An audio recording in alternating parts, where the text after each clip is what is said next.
ऐसे में इन आंकड़ों में, इन रुझानों में बहुत ज्यादा बदलाव की, परिवर्तन की गुंजाइश दिखती नहीं है। ऐसे में आप मध्य प्रदेश देख लीजिए, 161 का मैंडेट मिल रहा है भारतीय जनता पार्टी को। लेकिन ये मैं आंकड़ा आपको बताऊं उसके पहले कुछ बड़ी खबरें आपको दिखा देती हूं। अशोक गहलोत सरदारपुरा से जीत गए हैं और टोंक से सचिन पायलट एक दफा फिर जीतते हुए दिख रहे हैं। लेकिन एक और बड़ी खबर यह कि आमेर से भारतीय जनता पार्टी के सतीश पूनिया अपनी सीट हारते हुए दिख रहे हैं, हार गए। डीडवाना से निर्दलीय यूनुस खान वसुंधरा राजे सिंधिया के बेहद करीबी, उनके कैबिनेट में शामिल थे, टिकट नहीं मिला, निर्दलीय चुनाव लड़े और यूनुस खान जीत गए। तो ये कुछ बड़ी खबरें राजस्थान से। अशोक गहलोत के जीतने की खबर, सचिन पायलट जीत गए हैं, यूनुस खान जीतते हुए नजर आ रहे हैं, लेकिन सतीश पूनिया अपनी सीट गंवा गए हैं। अब आंकड़ों पर नजर डाल लेते हैं। मध्य प्रदेश में 161 के विनिंग मैंडेट के साथ शिवराज सिंह चौहान की जीत, एमपी के मन में मोदी, मोदी के मन में एमपी। यहां पर अभी Bharatiya Janata party collective effort की बात कर रही है, लेकिन कांग्रेस का 66 पर सिमट जाना ये कहीं ना कहीं चौंकाता भी है। राजस्थान देख लीजिए, बीजेपी 112 के साथ जीतती हुई और कांग्रेस 71 पर सिमटती हुई। अशोक गहलोत ने हालांकि जबरदस्त चुनावी कैंपेन में चिरंजीवी योजना से लेकर बाकी चीजों को एक तरीके से प्रचारित किया, लेकिन ये तमाम योजनाएं या तो इस साल के बजट में, 2023 के अप्रैल के बजट में, या फिर पिछले साल शुरू हुई। ऐसे में क्या जमीन तक अशोक गहलोत नहीं पहुंचा पाए। छत्तीसगढ़, भूपेश बघेल, नहीं नजर आ रहा था कि कोई भी एंटी इनकम्बेंसी है। तमाम एग्जिट पोल पूरी तरीके से विश्वास के साथ कह रहे थे कि भूपेश बघेल वापसी करेंगे, लेकिन बीजेपी यहां 55 के आंकड़े को छूती हुई और कांग्रेस 32 पर सिमटती हुई। तेलंगाना एकमात्र राज्य जहां से कांग्रेस को संजीवनी मिलती हुई नजर आ रही है। भारतीय जनता पार्टी लेकिन 8 सीटों पर दिखाई दे रही है इस समय। एक विधायक मात्र टी राजा गोशमहल से तेलंगाना के भीतर बीजेपी के पास था, लेकिन अभी 8 सीटों पर बीजेपी जीतती हुई और कांग्रेस 63 के साथ जीत के मुहाने तक, नॉट इसको मुहाना भी नहीं कहेंगे बल्कि पूरी तरीके से जीतती हुई कांग्रेस पार्टी, और बीआरएस 41 तक जाती हुई। तो ये फिलहाल अभी 2 बजे का पूरा एक मुकम्मल आईना तस्वीर है। अनुराधा जी, शुरुआत आपके साथ कर रही हूं मैं, क्योंकि कल तक जब हम एग्जिट पोल्स पर चर्चा कर रहे थे तो मध्य प्रदेश दिखा रहा था कि बीजेपी ले जाएगी, लेकिन राजस्थान और छत्तीसगढ़ की कोई सुगबुगाहट संभावना नहीं थी। तो कहां चूकी कांग्रेस, मैं सबसे पहले ये समझना चाहती हूँ। देखिए, मुझे छत्तीसगढ़ में जो लग रहा है कि जो आदिवासी क्षेत्र के 20 सीट थे जिसको कांग्रेस ने पूरी तरह से पिछली दफा जीता था, वहां पर मुझे लगता है बीजेपी ने क्लीन स्वीप मारा है। वो एक इम्पॉर्टेंट फैक्टर रहा है।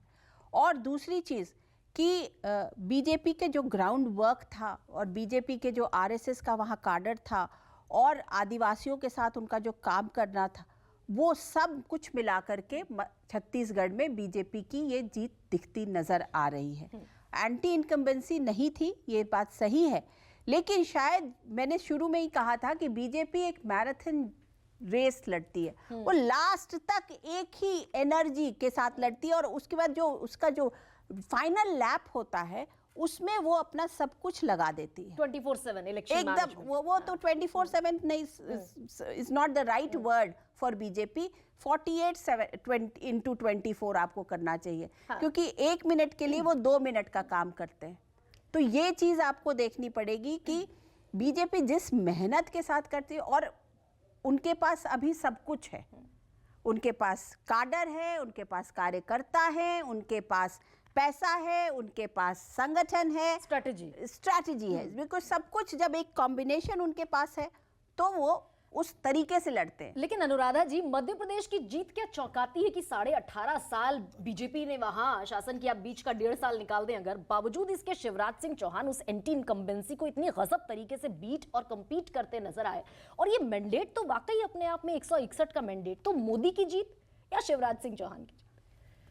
मुझे लगता है कि ज़्यादा जीत क्योंकि जो लास्ट का लेग था वो फाइनल लैप शिवराज सिंह चौहान ने किया है, और उसमें महिलाओं ने उनका पहली बार, मुझे लगता है आंकड़े बताएंगे, लेकिन पहली बार महिलाओं ने एकजुट एक वोट जो है वो शिवराज सिंह की झोली में डाला है।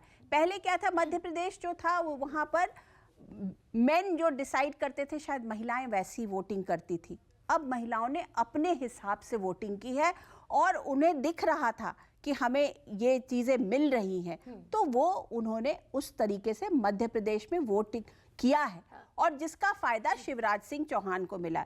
दूसरी बात, शिवराज सिंह चौहान के जो कम्युनिकेशन स्ट्रैटेजी मुझे थी वो हमेशा से अपने आप को अपीलिंग रहे क्योंकि वो क्या कहते हैं, मैं मामा हूँ, मैं भाई हूँ, मैं तुम्हारा, तो वो एक थोड़े कनेक्ट करते हैं जिसको कि शायद महिलाओं ने लाइक किया है। मुझे लगता है महिलाओं का फैक्टर जो है वो वहां पर मध्य प्रदेश में सबसे ज्यादा काम किया है। और यही कहते हुए भी नजर आए शिवराज सिंह चौहान, अभी अपनी पत्नी के साथ, साधना जी के साथ खड़े हुए थे, यही कहते नजर आए, बहनों को धन्यवाद देते हुए नजर आए। लेकिन मैं अभिषेक दत्त मुझे नजर आ रहे हैं, कांग्रेस के प्रवक्ता।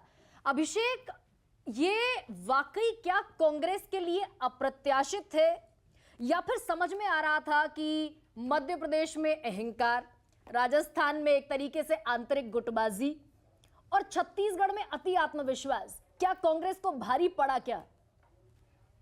सबसे पहले जनता जनार्दन है, जो लोगों का जनमत सामने आया है। ये दिखलाता है कि भले ही छत्तीसगढ़ हो, मध्य प्रदेश हो या राजस्थान हो, तीनों जगहों पर कांग्रेस पार्टी ने बहुत अच्छा चुनाव लड़ा। एक दो एग्जिट पोल को छोड़ दे तो कोई भी ये नहीं कह सकता था कि कहीं पे भी एक तरफा चुनाव है। भारतीय जनता पार्टी पूरे प्रशासन के साथ चुनाव लड़ रही थी, जिस तरीके से एजेंडा चुनाव के बीच में बना रही थी। छोटा सा उदाहरण देना चाहता हूँ, हार गए छत्तीसगढ़ में, इसको कबूल करता हूँ, परंतु महादेव ऐप में एक व्यक्ति का सामने आके स्टेटमेंट देना, पूरा चुनाव उस पर लड़ना और 4 दिन बाद उस व्यक्ति का कहना कि मेरी जो स्टेटमेंट है मैं उसको फॉलो नहीं करना चाहता, मैं इसको वाकई विड्रॉ करता हूँ। किस तरीके से उन्होंने चुनाव को प्रभावित करा ये सब सामने है, परंतु ये भी लेकिन अभिषेक दत्त, मात्र 19% लोगों ने करप्शन के मुद्दे पर वोट किया छत्तीसगढ़ में। तो आप ये कहना चाह रहे हैं कि करप्शन का वो मुद्दा जो एक तरीके से नैरेटिव बनाया गया वो चला, लेकिन वोट मात्र 19% हुआ करप्शन के मुद्दे पर। पॉलिटिकल पार्टी और कैंडिडेट के नाम पर सबसे ज्यादा वोट हुआ। देखिए, यही सारी चीजों को मुझे लगता है हार के बाद में जो हमारे वहां के स्टेट के लीडर्स है, जो हमारी जनरल सेक्रेटरी इंचार्ज हैं, इन्हीं सब पे वो चर्चा करेंगे कि इतने 5 साल इतनी अच्छी गवर्नेंस छत्तीसगढ़ में रही और छत्तीसगढ़ में कांग्रेस पार्टी के सारे नेता हैं, जितने हमारे सीनियर लीडर्स थे, नक्सलाइट अटैक के सबकी डेथ के बावजूद हम वहां पे वापस आए, खड़े हुए, बहुत मेहनत करी, हमारे मुख्यमंत्री ने बहुत अच्छा काम करा और ये भारतीय जनता पार्टी खुद भी लोग और सारे जितने भी एग्जिट पोल के जितने भी मास्टर्स है वो भी कहते थे भूपेंद्र बघेल जी गवर्नेंस बहुत अच्छी थी। इसी पर लेकर मुझे लगता है पार्टी को इंटरनल मीटिंग करके चर्चा करनी चाहिए कि हार के कारण क्या रहे और उस पर अपने को काम करना चाहिए। इंट्रोस्पेक्शन की बात आप कह रहे हैं अभिषेक। ऐसे में राकेश त्रिपाठी, आज तो राहतों का दौर है, मिठाइयों का दौर चल रहा है और पहली दफा ज्योतिरादित्य सिंधिया, क्योंकि मध्य प्रदेश में तो हम कह रहे थे भाई नाराज महाराज और शिवराज, तो ज्योतिरादित्य सिंधिया भी कह रहे हैं कि 15 साल का शिवराज का शासन सबसे बड़ी वजह है इस जीत की। तो मानती भारतीय जनता पार्टी ये शिवराज सिंह चौहान की जीत है?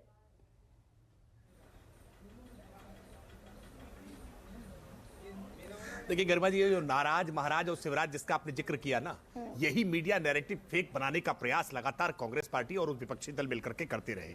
लगातार ये प्रयास करते थे कि इस प्रकार का एक नैरेटिव सेट किया जाए, लेकिन जब मध्य प्रदेश में वोटिंग परसेंटेज इतनी बड़ी संख्या में दिखाई पड़ा, हमने स्पष्ट तौर पर तब भी कहा था कि अगर कार्यकर्ता नाराज होता तो इतनी बड़ी संख्या में वोटिंग नहीं होती। भारतीय जनता पार्टी के कार्यकर्ताओं का परिश्रम है, पार्टी के नेतृत्व का यह संयोजन और समन्वय है और प्रधानमंत्री नरेंद्र मोदी जी की गरीब कल्याण नीतियां हैं जिन पर जनता ने मुहर लगाने का काम किया है। मुझे लगता है कि कांग्रेस को सच में इंट्रोस्पेक्शन करना चाहिए, क्योंकि कमलनाथ और दिग्विजय सिंह दोनों ने मिलकर के जितनी चुनावी रैलियां की होंगी उसकी दोगुनी रैलियां अकेले शिवराज सिंह चौहान ने की है। प्रधानमंत्री नरेंद्र मोदी जी 9 बार चुनाव से पहले और चुनावी रैलियों में 15 बार मध्य प्रदेश में जाते हैं।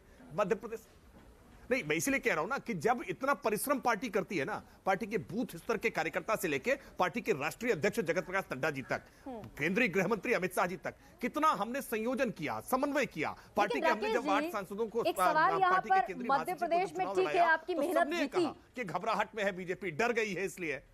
लेकिन राकेश जी, राजस्थान का जरा गणित मुझे समझाइए कि आप जब वसुंधरा राजे सिंधिया की अगुवाई में लड़े 2013 में 163 सीटें निकाल ले गए, अभी आप 112 पर सिमटते हुए नजर आ रहे हैं, तो क्या वसुंधरा राजे आगे होती, प्रोजेक्टेड होती, तो ये जीत और बेहतर होती क्या आपकी? निश्चित तौर पर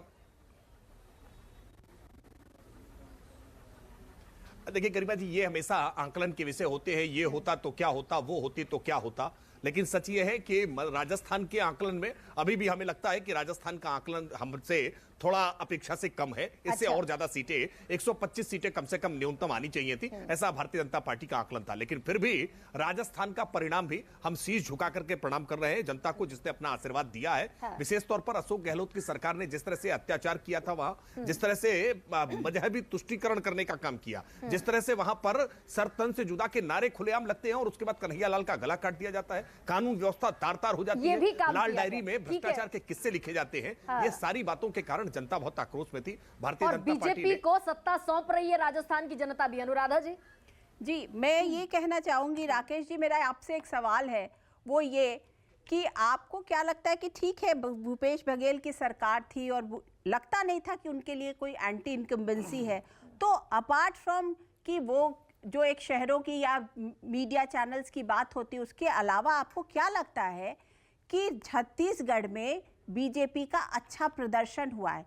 क्योंकि पिछली दफा ये देखा गया था कि जैसे आदिवासी बाहुबल इलाका जो है वो पूरा का पूरा कांग्रेस के साथ गया था, तो इस बार क्या आप लोगों ने क्या किया है कि इस बार वो बीजेपी के साथ जाता दिख रहा है?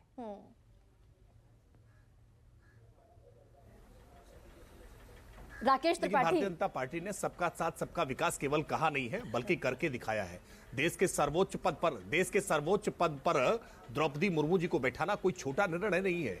भारतीय जनता पार्टी ने आदिवासियों के हित में जितने काम किए हैं, विशेष तौर पर आज 80 करोड़ लोगों के घर तक जो राशन पहुंचाने का काम प्रधानमंत्री जी ने किया है, ये किसी छोटी सोच से नहीं आता है। 4 करोड़ लोगों तक जब पक्के मकान बनते हैं ना, तो उनकी खुशी क्या होती है, उनके हृदय का स्पंदन क्या होता है, इसको महसूस करने की आवश्यकता है। हर घर नल से जल जब पहुंचता है ना, तो जीवन में परिवर्तन कैसे आता है। आयुष्मान भारत के कार्ड से जब 5 लाख रुपए तक का बीमारी का इलाज हो जाता है ना, तो उस बीमार व्यक्ति के परिजनों की प्रसन्नता को आकलन नहीं कर सकते हैं। ये गरीब कल्याण योजनाओं ने लोगों के जीवन में ऐसा परिवर्तन किया है ना, वो आदिवासी वर्ग हो, वो वंचित वर्ग हो, वो पिछड़ा वर्ग हो, वो दलित वर्ग हो, ये केवल बातें करते रहे, जाति की बातें करते रहे, जमात की बातें करते रहे, मजहबी तुष्टीकरण की बातें करते रहे, लेकिन हम काम करते रहे। भूपेश बघेल ने केवल विज्ञापन पर इतना पैसा, योजनाएं भी प्रधानमंत्री ने 24,000 करोड़ की योजनाएं नहीं। लेकिन मेरा सवाल राकेश जी से ये है कि आपको लगता है क्या कि हिंदू कार्ड जो है वो आदिवासी इलाकों में चला है छत्तीसगढ़ में?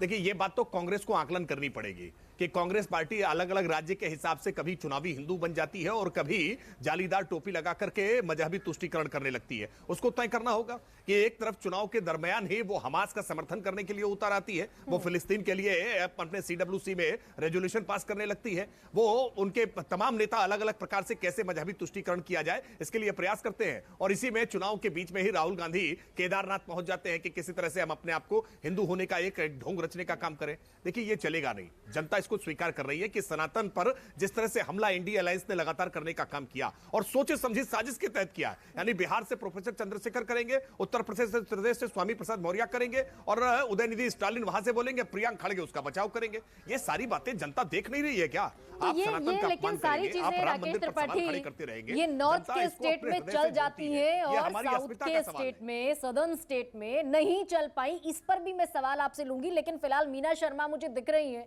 जयपुर से, राजस्थान में। मीना, पहले दिन से आपने कहा कि भाई राजस्थान में बीजेपी जीतेगी, तो वो कौन सा अंडर करंट था बीजेपी के लिए? रिवाज नहीं बदलना था? क्या चल रहा था राजस्थान में जो इस समय हम देख रहे हैं 113 पर बीजेपी को खड़े हुए?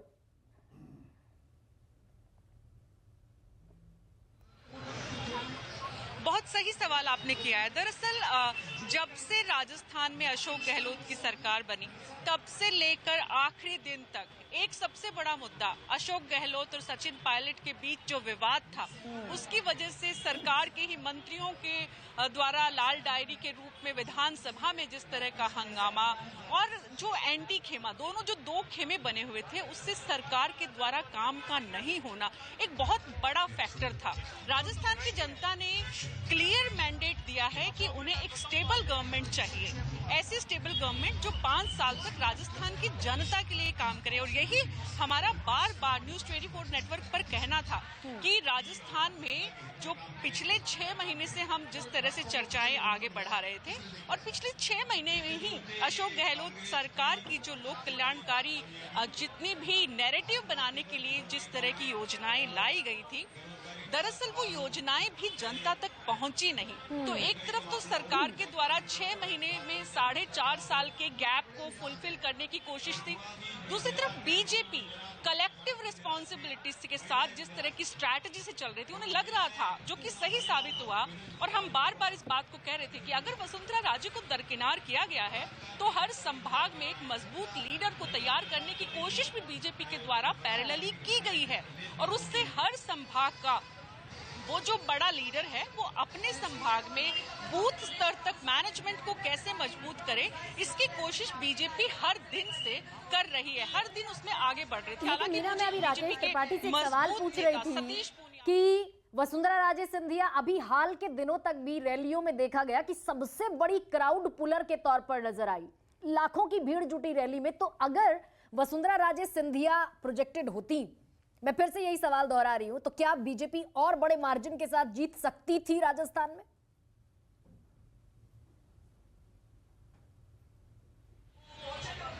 देखिए, इसको लेकर दो तरह के विचार हैं। एक ये कि इतिहास, 2 बार का इतिहास ये बताता है कि वसुंधरा राजे मास लीडर है, उन्होंने दोनों बार जिस तरह का रिजल्ट दिया है, निश्चित रूप से आज उनके बराबर उस कद का खड़े होने वाला कोई दूसरा लीडर नहीं है जो उतनी बड़ी संख्या में लोगों को एकजुट कर सके।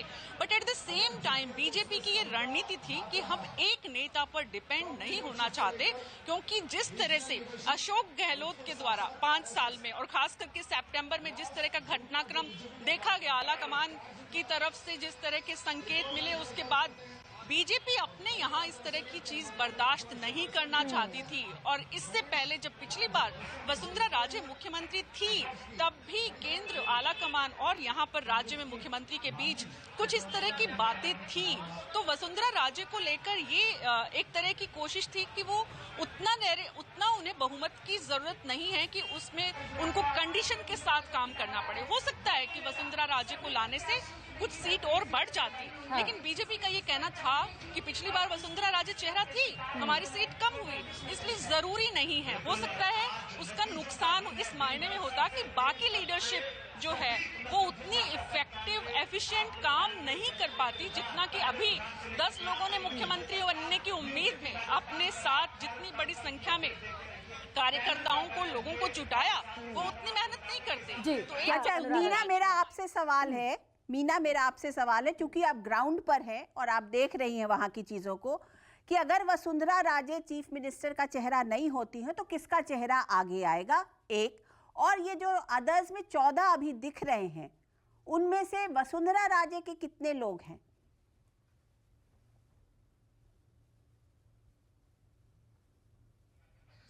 एक तो इम्पोर्टेंट बात समझने की जो ये है कि 14 ये 14 पर आकर टिक गया, जिसकी संभावना 35 और 40 के बीच समझी जा रही थी कि ये संख्या इस बार बहुत बड़ी होगी। जिस तरह की एनालिसिस हो रही थी कि इस बार जो डिसाइडिंग फैक्टर है वो यही लोग होंगे, वो नहीं हुआ। राजस्थान की जनता ने यहाँ अगेन मैच्योरिटी दिखाई है और हमने इस बात को बार बार पिछले दिनों भी कहा था कि इस बार निर्दलीय, थर्ड फ्रंट, इनकी संख्या तुलनात्मक रूप से कम होगी, जो कि हुई है।